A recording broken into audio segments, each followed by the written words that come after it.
Welcome back. नाज़रीन, बलूचिस्तान के अक्सर शहरी तोड़े बहराड़ी वारनि इलाइक़नि में जमहूरी दौरे दौरान भी सेहत जी सहूलतन में सुधारो न आयो। अहिड़ो ई हाल खुजदार जी ज़िले हेडक्वार्टर वारी अस्पताल जो भी आहे। यह अस्पताल बेपहुंच ऐं गरीब मरीज़नि लाइ बेफ़ाइदा बणियल आहे। ज़िले जी तकरीबन 8 लख आबादी सेहत जी बुनियादी सहूलतन खां महरूम आहे। उन हवाले सां अवां खे तफ़सील ॾेखारियूं था खुजदार मां अब्दुल्लाह किदरानी जी हिन रिपोर्ट में। यह हकीकत है त इदारा जमहूरी हुकूमत में महफूज थींदा आहिनि ऐं तरक्की थींदी आहे, पर बदकिस्मतीअ सां बलूचिस्तान जे अक्सर बहराड़ी तोड़े शहरी इलाइक़नि में मौजूद जमहूरी हुकूमत दौरान सेहत खातो त सुधरण बदिरां तबाही ऐं सियासत जे वर चढ़ी वियो आहे। बलूचिस्तान जे 2 नंबर वॾे शहर ज़िले खुजदार जी सिविल अस्पताल हुकूमत जी लापरवाही सबब मसइलनि जे वर चढ़ियल आहे। ज़िले जी आबादी लगभग 8 लख आहे, पर उन्हनि लाइ सेहत जूं सहूलतूं न हुअण बराबर आहिनि। अहिड़ी सूरतहाल सॼे बलूचिस्तान में आहे। खुजदार में 19 अक्टूबर 1962 में तामीर थियल सिविल अस्पताल में सेहत लाइ के बि ख़ासि सहूलतूं मुयसर न आहिनि। सिविल अस्पताल में रोज़ानो 700 जे लगभग शहर ऐं बहराड़ीअ मां मरीज़ इलाज लाइ पहुचनि था, पर माहिर डॉक्टरनि ऐं दवाउनि जी खोट सबब मरीज़ सख्त परेशान थी वापस मोटी वञनि था। अस्पताल में स्टाफ, नर्सन ऐं सफ़ाई कंदड़ अमले जी खोट सबब मसला घटिजण बदिरां तेजी सां वधी रहिया आहिनि। ये कौमी शाहराह के ऊपर है, यहाँ से आए रोज यहाँ पे ट्रैफिक हादसात भी होते हैं।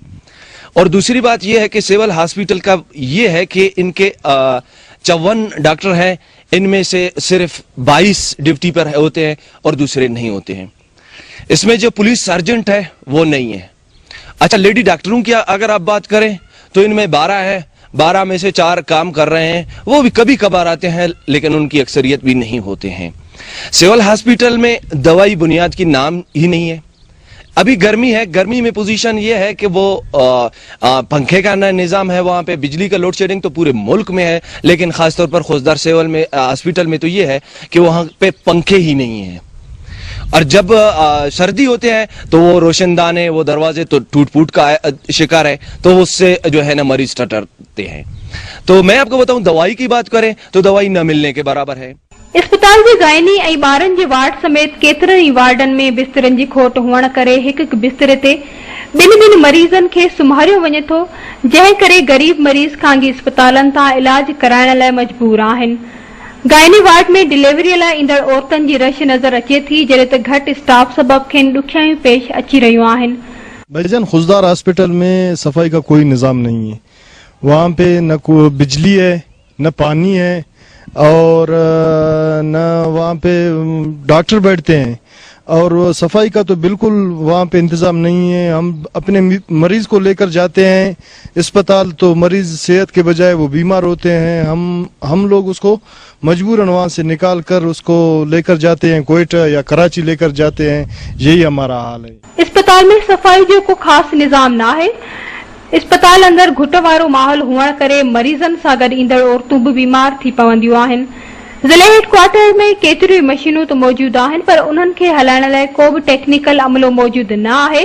अस्पताल में बहाजी सड़ियल मरीज़नि जे लाइ इलाज लाइ बर्न्स वार्ड बि मौजूद न आहे।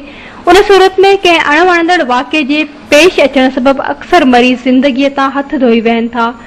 उन खां सवाइ सिटी स्कैन समेत केतिरियूं ई अहम टेस्टूं कराइण लाइ मरीज़ ख़ानगी सेंटरनि ते वञनि था। अस्पताल में डॉक्टरनि जूं 34 जायूं खाली पियल आहिनि। अस्पताल जी सूरतहाल इंतहाई उबतर हुजण बावजूद इंतजामिया तौर को बि चूंडियल नुमाइंदो उन तरफ़ ध्यान ॾियण लाइ तयार न आहे। बलूचिस्तान मां गैस, तेल ऐं मादनी ज़ख़ीरनि मां हासिल थींदड़ अरबे रुपया बलूचिस्तान जे शहरियुनि जी तरक्की ऐं आवाम जी सहूलतनि ते ख़र्च थियण बदिरां ख़बर न आहे त कंहिं जे खीसे में वञी रहिया आहिनि। ज़रूरत उन ॻाल्हि जी आहे त सूबाई हुकूमत खुजदार समेत ॿियनि शहरनि में माण्हुनि खे सेहत जूं बुनियादी ज़रूरतूं ऐं सहूलतूं मुहैया करण लाइ क़दम खणे।